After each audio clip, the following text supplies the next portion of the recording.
Yes, people, welcome back to the channel Princeton Talks. And today, it's not about Arsenal today, man. Today, we're talking about Afcon, bruv. What have they done?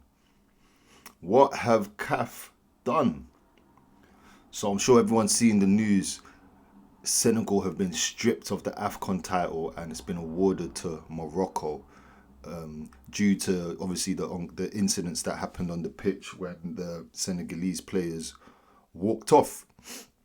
So apparently, CAF have said the decision follows an appeal by the Moroccan FA, which CAF said is declared admissible in form and was upheld. CAF added that through the conduct of its team, Senegal infringed on Article 82 of regulations of the African Cup of Nations, and Article 84 became applicable. Article 82 states that if a team refuses to play or leaves the ground before the end of the regulation time without the referee's authorization, it will be considered the loser and eliminated from the competition. Yeah. So if a team refuses to play, leaves the pitch, you're basically forfeiting it. And then Article 4 complements this provision, stating that any team that violates Article 82, so any team that does leave the pitch and whatnot, will be permanently eliminated and will lose the match 3-0. So, like FIFA, when you just simulate the match and it's just a 3-0 whitewash. So that's basically what they're saying. And I don't know, guys. How do we feel about this? Because obviously the first feeling is outrage, innit?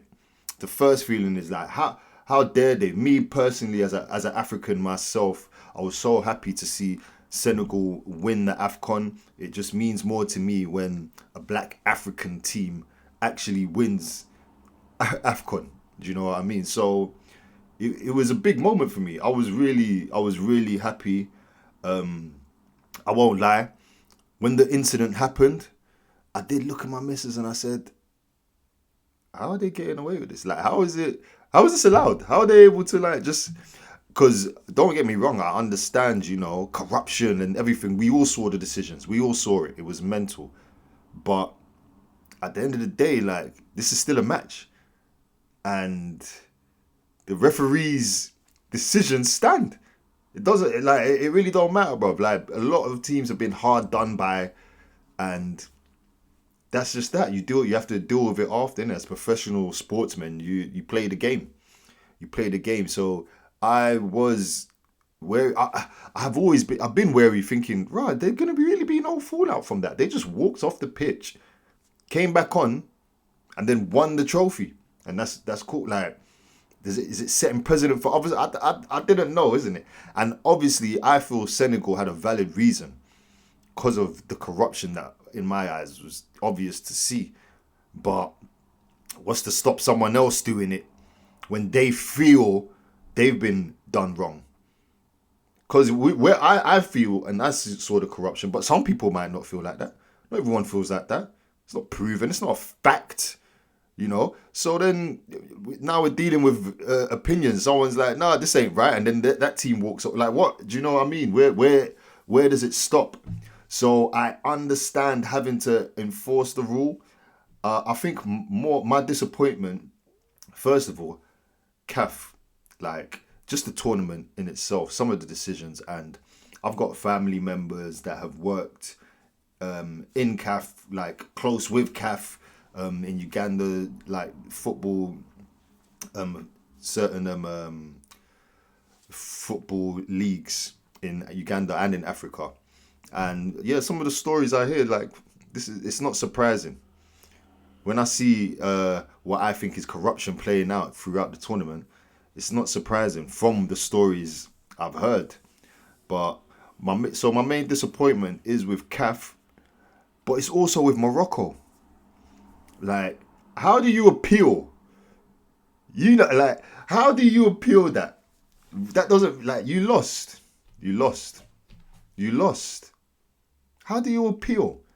And on top of that, so now, if Brahim Diaz comes out and scores that penalty, is it still a problem? Because it wasn't a problem then. That's what, to me, it don't make sense. If, like, cool, Senegal walked off the pitch, they don't want to play anymore, they're forfeiting the match, whatever.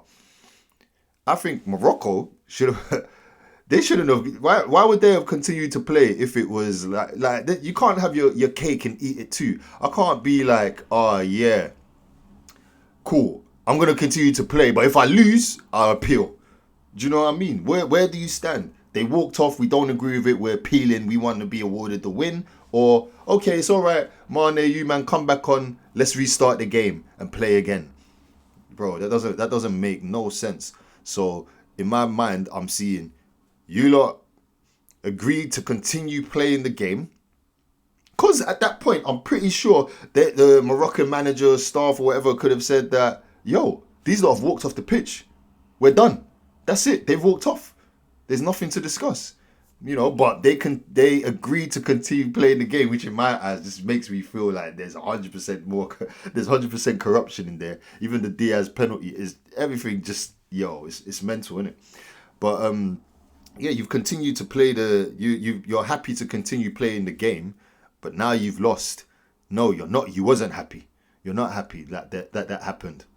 So yeah, man, I'm very disappointed in Monaco. I'll be surprised if I see any of their players like celebrating. I know I've seen some clips on social media. I don't know. Maybe it was a clip in Morocco itself, but I've seen people celebrating. But I don't know about the players. I don't know if the players have been posting or celebrating or whatever, but I just think it's cheeky. That appeal was cheeky. And did anyone know of it? Because I felt like this was under the wraps. I never heard of this. It was 2 months ago they appealed. It's not like some new thing. Crazy. But listen, man, the history books are going to say what the history books are going to say. In my eyes, Senegal, you won that Afcon. No one can take away the celebrations, the memories, the moments, cool, you might even have to give back but it doesn't, they've already had their celebration time in their country, their families, pictures, it's etched in stone. It don't matter. Yeah, rewrite the history, but it doesn't matter, because when people ask me, I'll just say, yeah, Senegal won it. Senegal won it. Because they did, at the end of the day. And even in that game, they deserved to win it. They was better than Morocco, man. This is really, really disappointing for Morocco. It's a bad light on Afcon again. It just gives everyone that reason that they need it. Oh, you don't want our players going to this tournament? You know what I mean? Carragher must be loving this right now. Yeah, so like it always feels like one step forward, 2 steps back with Afcon and African football. It will be like, yeah, we'll have some great moments. I believe that Afcon, that Ivory Coast one, was a great tournament. Yeah, there was some like small, like there was some refereeing decisions and moments that didn't shine a great light on us, but just in terms of the spectacle, it was a great tournament. And I felt like the tournament has slowly been building this repertoire. It's slowly been, and even to the point of this season it being a big debate, like, no, Afcon is big. Jamie Carragher, what are you talking about? So it made it feel like even the next one is going to be even more important, more of the African players stamping their foot down, like, no, this is serious. Do you know what I mean? So for this to happen, it just feels like, yeah, that's another decade of work that has to go into this just to bring it back to where it was. Yeah, man. Where do we go from here? Where do we go from here? Anyway, in my eyes, like I said, Senegal, you are the champions. Congratulations to Mane. They can never take that away from you. Morocco, man. Where is it? I'm looking for something. It's not here. Maybe you can find it. Shame. Find some Ross Clark shame, man.